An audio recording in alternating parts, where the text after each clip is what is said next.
Sacero 3. Bienvenidos al Seminario Reina Valera.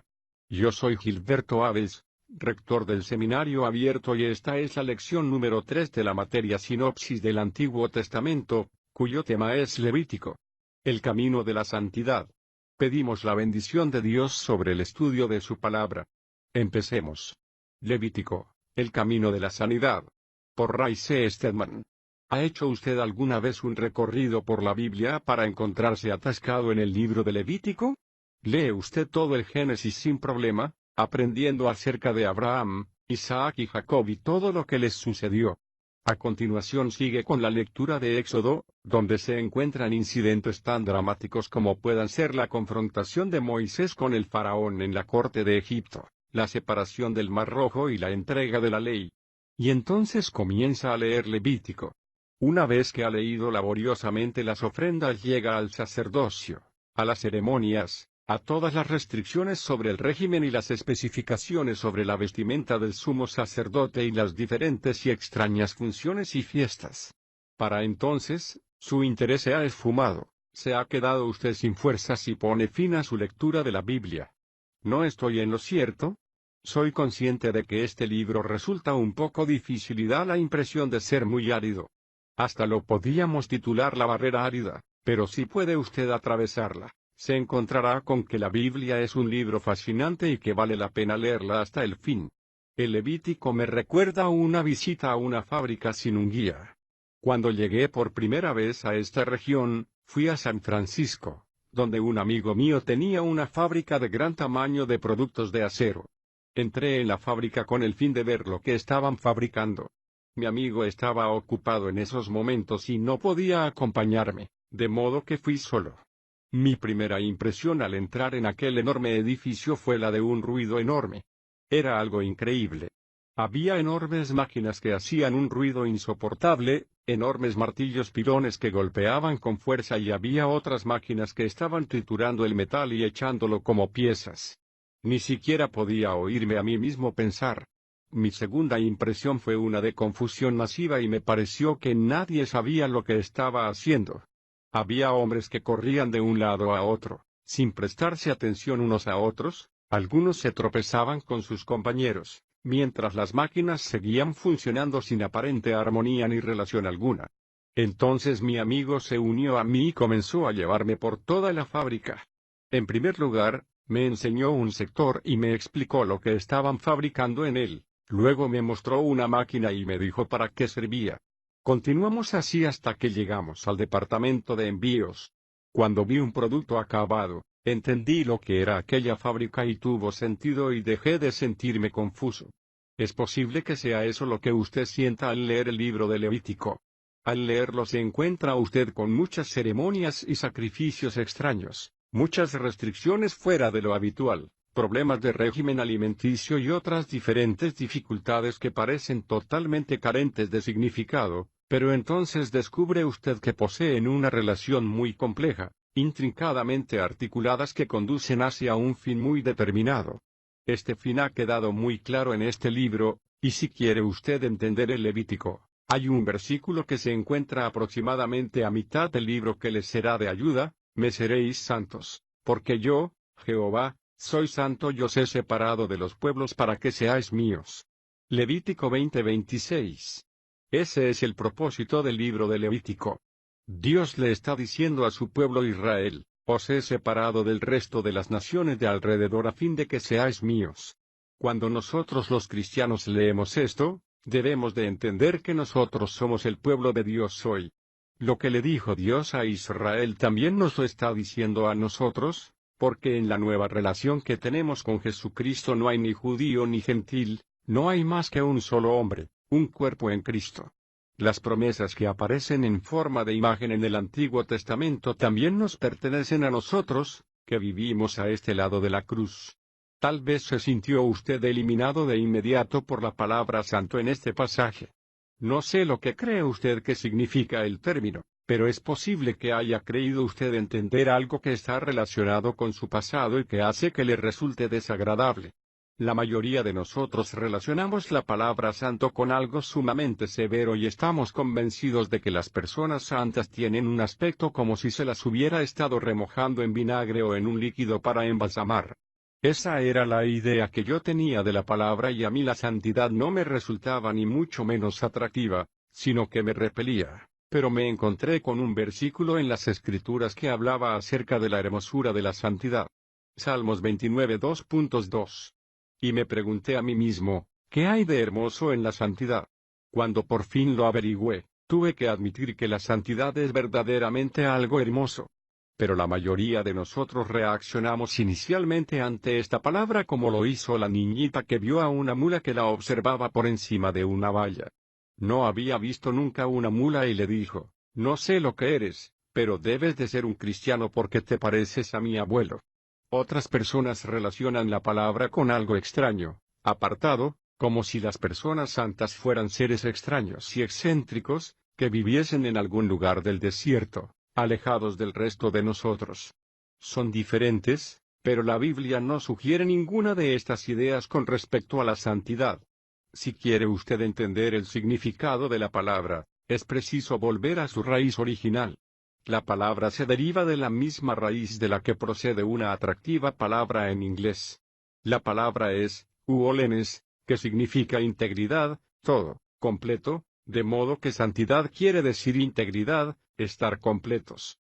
Y si leemos integridad en lugar de santidad por todas partes en la Biblia, se acercaría usted mucho más a lo que quisieron realmente decir los escritores de este libro. Todos sabemos lo que es la integridad o el total. Es unir todas las partes que tenían que estar presentes y que funcionen tal y como debían hacerlo. De eso es de lo que está hablando Dios, al decirle a su pueblo, seréis íntegros porque yo soy íntegro. Dios es completo, es perfecto. No hay mancha alguna en él porque vive en armonía consigo mismo.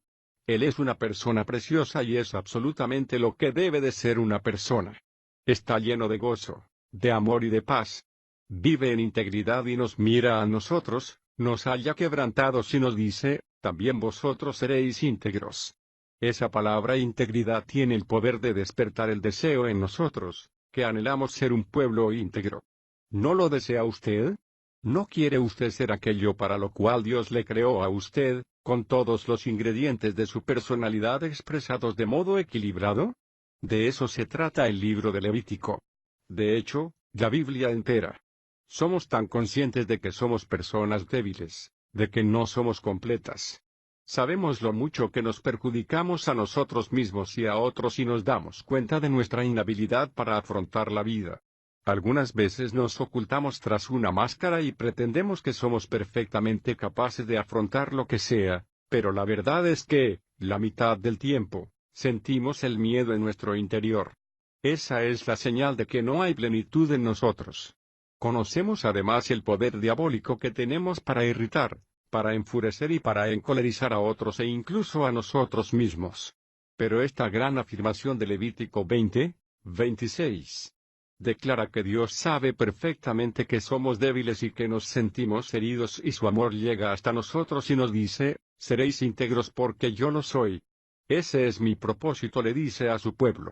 El hombre se ha perdido en el camino porque había sido creado a imagen de Dios y cuando salió primeramente de la mano de Dios era un ser completo.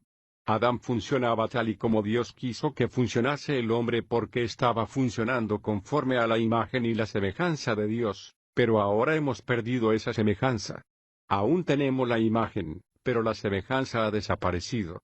T.S. Eliot dice, todos nuestros conocimientos sirven solo para acercarnos a nuestra ignorancia. Y nuestra ignorancia nos acerca aún más a la muerte. Pero al acercarnos a la muerte nos acercamos más a Dios. Y a continuación pregunta, ¿dónde está esa vida que hemos perdido al vivir? ¿No es esa la pregunta que se hacen hoy millones de personas? ¿Dónde ha ido a parar la vida que hemos perdido al intentar vivir? ¿Por qué no encuentro la salida? ¿Por qué estoy tan tenso, tan dolorido, tan angustiado? Pero Dios se ha propuesto sanar el corazón apesadumbrado y hacer que el hombre vuelva a ser completo y Él sabe cómo hacerlo, de modo que dice, os he separado de los pueblos. Levítico 20:24. Es un proceso de separación. El motivo por el que nos sentimos angustiados es porque pertenecemos a una raza angustiada y nuestras actitudes son equivocadas. Nuestra visión de la vida está torcida y distorsionada, nos creemos lo que no son más que ilusiones, pensando que son hechos, y actuamos conforme a ellas. Estamos persiguiendo a fantasmas, fantasías y engaños, por lo que es preciso que Dios nos separe.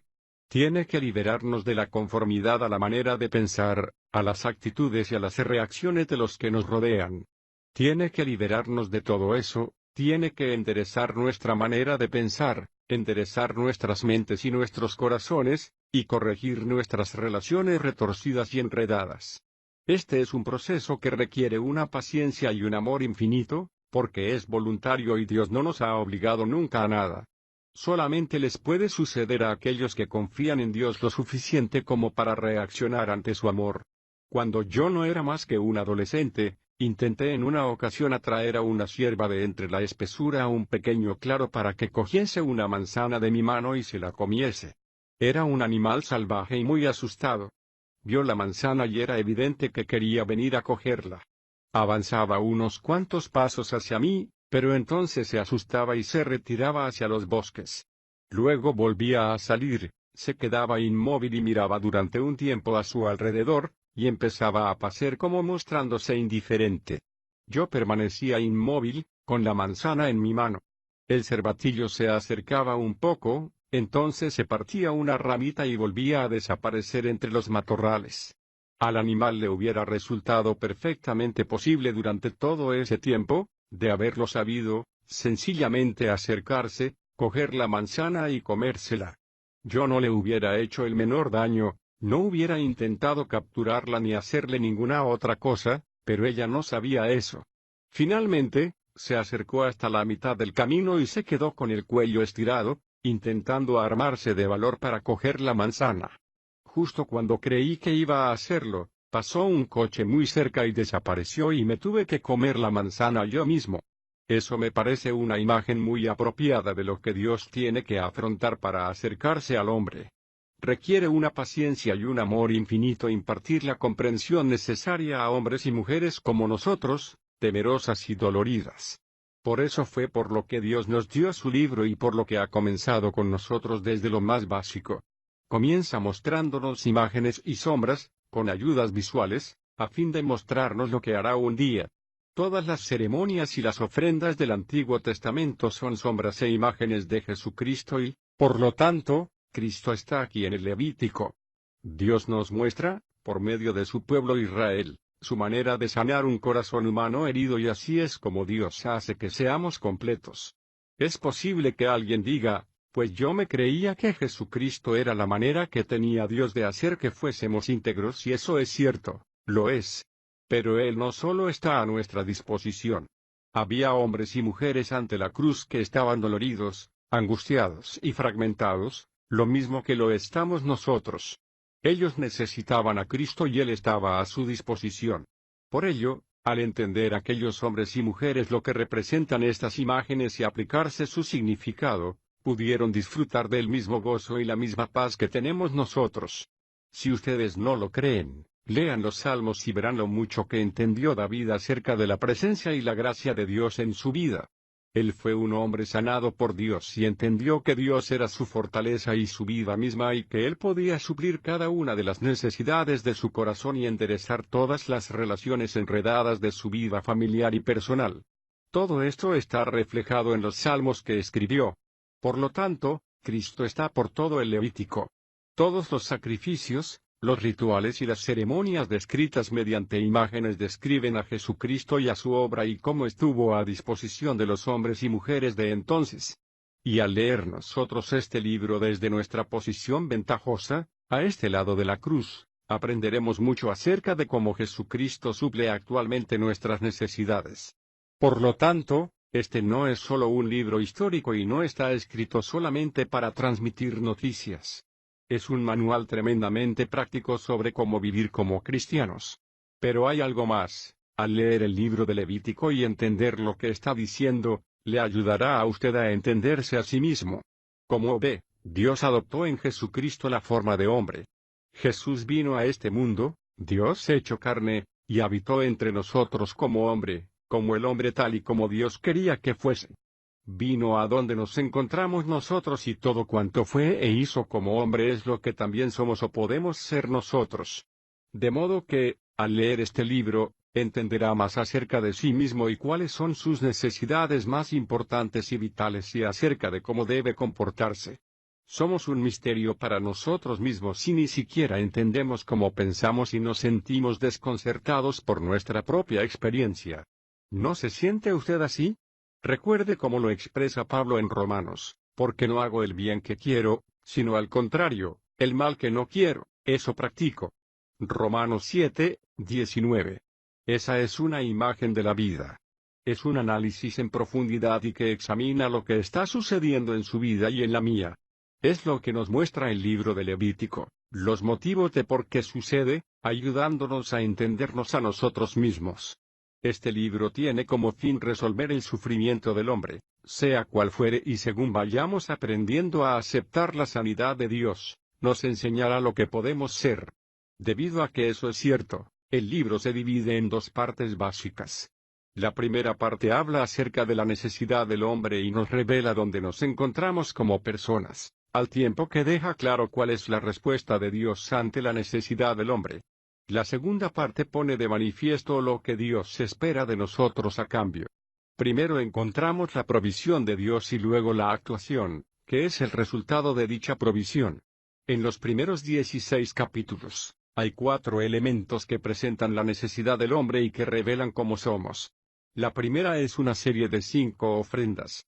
Estoy seguro de que Dios hizo que tuviésemos 5 dedos en cada mano para que pudiésemos acordarnos de las 5 ofrendas. Primero nos encontramos con el holocausto, luego está la ofrenda vegetal, la ofrenda de paz, el sacrificio por el pecado, y finalmente el sacrificio por la culpa. Todos ellos son imágenes de lo que Jesucristo hace a nuestro favor, pero son al mismo tiempo imágenes sobre las necesidades fundamentales de la vida humana y reflejan dos cosas que son esenciales para la existencia humana, el amor y la responsabilidad. No podemos ser nunca personas completas si no nos aman y tampoco si nosotros no amamos. El amor es un ingrediente absolutamente esencial en la vida y nada perjudica ni distorsiona ni deforma o acaba más con una persona que el hecho de que se le niegue el amor, pero hay algo más que es también esencial. A fin de poder estar completos, de respetarnos a nosotros mismos y de tener la sensación de ser valorados, debemos tener un sentido de la responsabilidad. Debemos de poder realizar lo que vale la pena y, por lo tanto, necesitamos ambas cosas, el amor y la responsabilidad. El segundo elemento en estos capítulos es el sacerdocio. Este sacerdocio tiene como propósito ayudarnos a enfrentarnos con los problemas emocionales e intelectuales al intentar resolver las relaciones de amor y en las que media la responsabilidad. Nos encontramos constantemente con problemas emocionales e intelectuales, nos sentimos molestos, desmoralizados o estimulados, excitados o deprimidos, porque tenemos toda clase de problemas emocionales. Y nos sentimos intrigados y desconcertados, inseguros y confusos en cuanto a lo que hacer, ante toda clase de problemas intelectuales, de modo que el sacerdocio está ahí para ayudarnos con estos problemas. En el caso del Antiguo Testamento este sacerdocio lo representaban los hijos de Leví. Pero en nuestro caso, el sacerdocio no solo lo representa Jesucristo, nuestro Señor y sumo sacerdote, al que podemos acudir con toda libertad, sino los unos para con los otros. Primera Pedro 2:5. Por eso es por lo que nos necesitamos unos a otros. Básica y fundamentalmente, no podemos seguir adelante los unos sin los otros, porque tenemos estos problemas y necesitamos que alguien nos ayude a resolverlos. El tercer elemento es la revelación de una norma que haga posible que podamos distinguir la verdad de lo que es falso, lo que es imitación y lo que es real, lo que nos ayuda y lo que nos perjudica, la diferencia entre la vida y la muerte. ¿No resulta extraño que el hombre, en su condición natural, no sea capaz de hallar la diferencia? Por eso es por lo que hay miles y miles de personas que creen que están prestando ayuda, pero que acaban perjudicando mucho a los demás si no entienden por qué. Cuando empiezan a producirse los resultados se preguntan, ¿qué ha pasado? ¿Qué ha salido mal? ¿Por qué me he metido en este lío? Es sencillamente debido a que no saben cuál es la diferencia. Por eso, un Dios de amor nos explica cuál es la diferencia y establece unas normas gracias a las cuales podemos distinguir entre aquello que es esencialmente perjudicial y lo que de hecho nos sirve de ayuda. Finalmente, en esta primera sección tenemos la oportunidad de reaccionar, de manera voluntaria, y eso también lo necesitamos.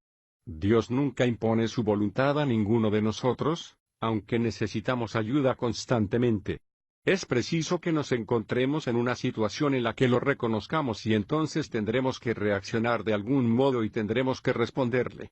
Esta oportunidad se ofreció el día de la expiación.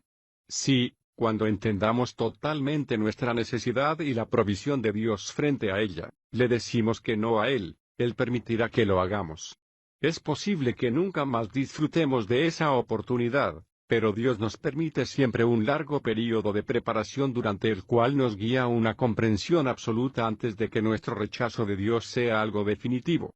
La segunda sección del libro, que va de los capítulos 17 al 27, describe lo que podemos hacer sobre la base de la provisión de Dios, la clase de vida que podemos llevar sobre esta base, pero fijémonos en el orden. Dios no nos menciona nunca lo que quiere que hagamos hasta no haber expuesto totalmente la provisión. No habla nunca acerca de nuestro comportamiento hasta que no ha dejado claro el poder mediante el cual podemos actuar. Debo admitir que nosotros con frecuencia esto lo entendemos al revés en la Iglesia y se ha hecho mucho daño a las personas al insistir que deben de actuar conforme a una cierta manera, sin ofrecerles el conocimiento acerca del poder que hace posible que lo hagan. Hay ocasiones en las que, con toda sinceridad y porque las Escrituras no se han entendido bien, se enseña a la gente que es preciso que vivan según un cierto nivel antes de ser aceptables a Dios, que deben de producir y vencer, o Dios no las amará. Esa es una terrible equivocación. Es una mentira de Satanás y un legalismo fatídico, a pesar de lo cual todos hemos participado en ello. Pero para eso está ahí Dios, para corregirlo, pero no lo hace, sino que antes nos ayuda, y una vez que hemos entendido la base sobre la cual debemos de actuar, entonces deja claro la norma y cómo debemos de comportarnos. Aquí hallamos una vez más 4 elementos. Primero, es necesario entender la base de la integridad o de lo que es completo, y la sangre es la base. Cualquiera que haya leído el Antiguo Testamento sabe que en él se menciona la sangre por todas partes. Están todos esos extraños sacrificios, miles de los cuales se ofrecen todos los años, toros y carneros, cabras y ovejas, pájaros de toda clase, que se ofrecen todo el tiempo, como un verdadero río de sangre que fluye por todo el Antiguo Testamento. Muchas personas, al encontrarse con este hecho, dicen, el cristianismo más que una religión parece un matadero. ¿Por qué tanto derramamiento de sangre? Porque por este medio Dios quiere grabar en nuestra mente un hecho fundamental.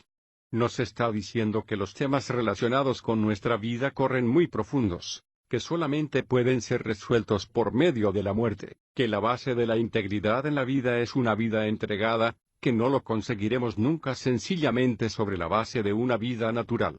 Tenemos que arreglárnoslas para descubrir una nueva clase de vida. No podemos tener las dos cosas.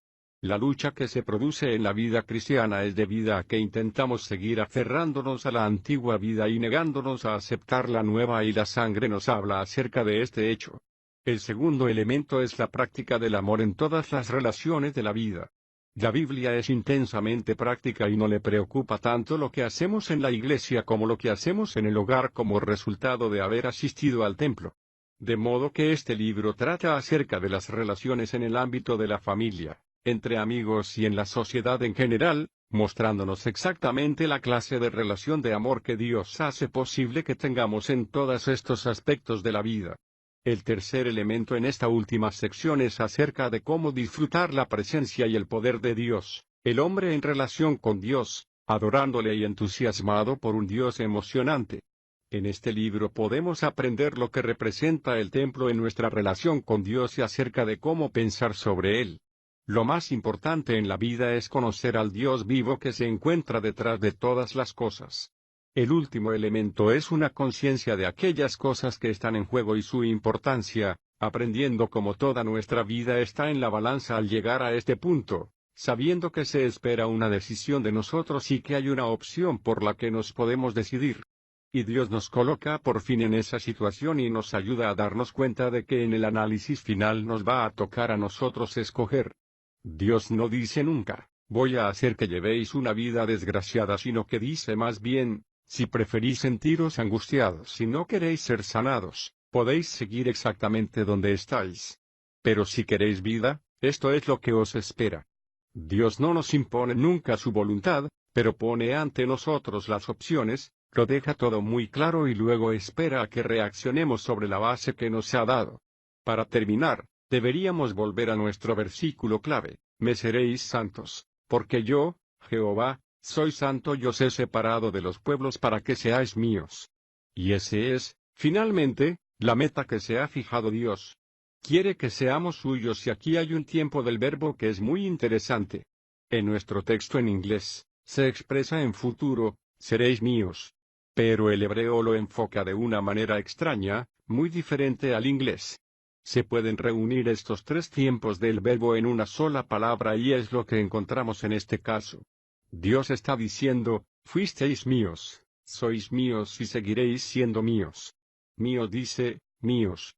E incluye todos los tiempos de la vida, el pasado, el presente y el futuro. Si sigue usted esta misma idea por toda la Biblia, se encontrará con lo cierta que es.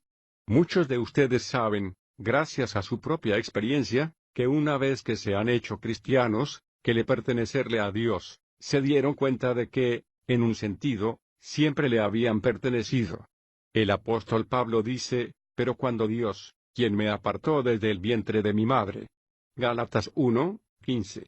A pesar de que Pablo había sido un enemigo acérrimo y una amenaza para el cristianismo hasta que tuvo la experiencia en el camino a Damasco, pero, echando un vistazo al pasado, supo que le había pertenecido a Dios desde siempre. Me perteneces, dice Dios, aunque eres un enemigo, aunque estés en contra mía, aunque te muestres hostil a mí, aunque luches en contra mía, eres mío. Entonces, y en el tiempo presente, Dios nos ve en nuestra angustia, en nuestra condición dolorida, sintiéndonos divididos, con nuestras faltas, siendo imperfectos, y pone su mano sobre nosotros y dice, eres mío, ahora mismo, tal y como eres. Me perteneces. Hace poco un amigo mío me contó una historia sobre un incidente real que creo que es un ejemplo de esto. Me contó lo que pasó en una misión de rescate de niños en una ciudad del centro del oeste hace algunos años. Los niños estaban preparando el programa y un niño pequeño, de unos 5 o 6 años, con una deformidad, una joroba, tenía que recitar. Al atravesar el escenario para recitar su poesía, fue evidente que era muy tímido, que estaba asustado y que era muy consciente de su estado físico. De hecho, era la primera vez que había intentado hacer algo así y para él fue un tremendo esfuerzo. Otros 2 críos se habían colocado en la habitación de atrás con el propósito de ridiculizar el programa. Uno de ellos le gritó al niño al cruzar el escenario, «Oye, tío, ¿dónde vas con ese paquete sobre la espalda?» El niño se sintió completamente desmoralizado, y se quedó allí parado sollozando. Se levantó un hombre del público y se acercó hasta la plataforma. Se arrodilló junto al pequeño y puso su brazo alrededor de él y le dijo a los espectadores, debe de hacer falta que una persona sea muy insensible y cruel para decirle algo así a un niño como este, que padece algo de lo que no tiene la culpa. A pesar de esta deformidad, estaba intentando por primera vez a atreverse a salir y decir algo en público. Ese comentario le ha hecho mucho daño, pero quiero que sepan ustedes que yo le quiero tal y como es, este niño es mío, me pertenece y estoy orgulloso de él. Y se llevó al niño del escenario. Eso es lo que Dios nos está diciendo. Él ve nuestro dolor y sufrimiento, nuestros anhelos y nuestra angustia y nos dice, eres mío. Pero eso no es todo. Gracias a su poder y a su sabiduría, Dios dice, con esa maravillosa esperanza de un Padre lleno de amor, seréis míos, seréis sanados, hechos íntegros, con todas vuestras imperfecciones y deformidades corregidas, nuestras faltas enderezadas, eliminando vuestras iniquidades y todas vuestras relaciones embrolladas serán desembrolladas. Seréis santos, porque yo soy santo. De eso se trata este libro, De eso se trata la Biblia, y de eso se trata Jesucristo. No hace mucho tiempo, tuve una experiencia muy positiva, pudiendo hablar con 3 personas que yo hubiera considerado absolutamente como casos desesperados hace solo 2 años, cuando eran hostiles y rebeldes y tan destrozadas interiormente que no podían soportarse ni a sí mismos ni a los demás.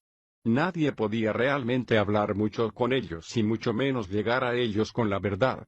Sus vidas estaban arruinadas, literalmente arruinadas. Pero había comenzado su curación y es evidente que no tardarán en estar curados. Dios está corrigiendo los problemas en sus vidas y es lo que está haciendo aquí con nosotros. No sé de nada más sugestivo de esta actividad que la mesa del Señor.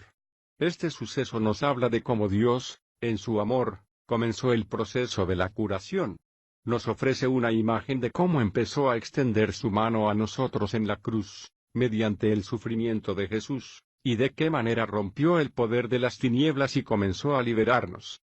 Nuestro Señor Jesús nos ofreció este acontecimiento para enseñarnos el significado de estos antiguos sacrificios, una vida derramada por nosotros, una vida entregada a fin de que pudiésemos tener una nueva